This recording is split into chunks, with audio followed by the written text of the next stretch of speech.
Fog Wrestling, back again with another video. Let's keep it squeaky clean for 30 seconds, then go no holds barred, because that's the way the big A is. But anyway, we've got some pretty sad news here, because, well, of course, some guy by the name of, what's his name? Jay Briscoe died, right? TNA. Nash put up a post about this saying, but only met you once, rest in peace, my brother.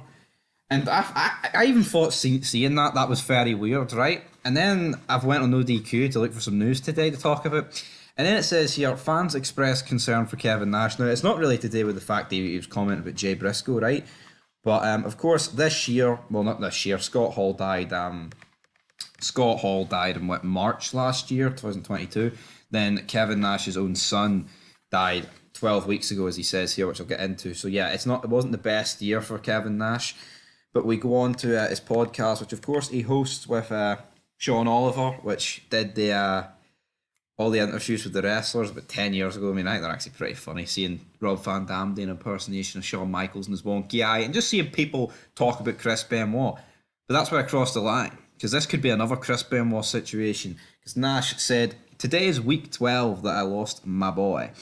Time flies when you got a gun in your mouth. I mean, time flies when you're having fun." So, I mean, that's putting your cards on the table. That's putting your gun in the roof of your mouth.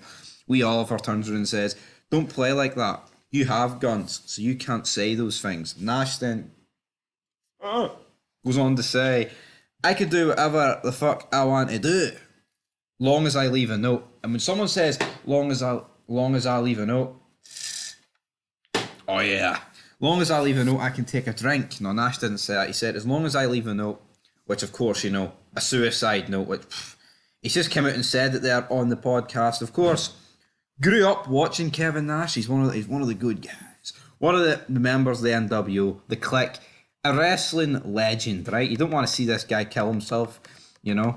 Even though I think it's safe to say the guy's done. He's not going to wrestle another match. He is 60. His legs are as fragile as a dog that sees its owner driving away and it's been left at the side of the road. So when you see that, you know, that's no good. But Kevin Nash then later tweeted, "Every morning when I wake up, the first thing that happens is I come to the realization that instead of there being 3 human beings in my house, there's now 2. And the third person isn't on vacation or staying with friends or is out late. He is never coming back. And then I sit up in the bed and I have nothing to do.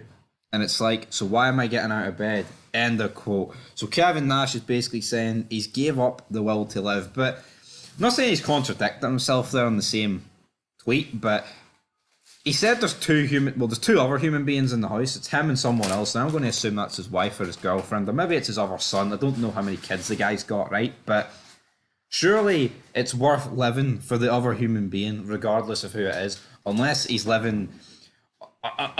sharing a house with some jobber that he doesn't know. Then if he wants to rope it, I think that's fair enough, because then that person literally means nothing to him. But again, not good for Kevin Nash, not good for the wrestling business. We don't want to see this guy kill himself, and you know, this is basically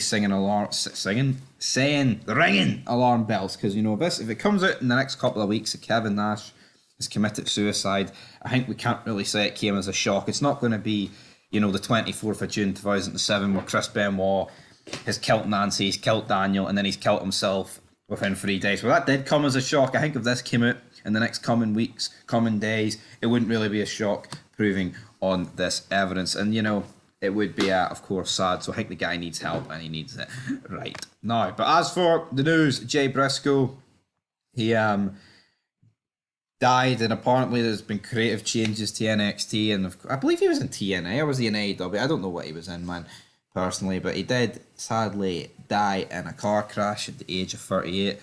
And as for the final bit of news today, the immortal Hulk Hogan is appearing at the 30th anniversary of WWE Raw. I'm talking of the 30th anniversary of WWE Raw. Make sure you check out the video then and now, showing how all the wrestlers have aged in the video, because I tell you what, it was actually pretty good. It was pretty good. You want to see a dog? There he is. I'm the man. Look at me. I'm the golden man. Look at me. It's the immortal Hulk Hogan, brother.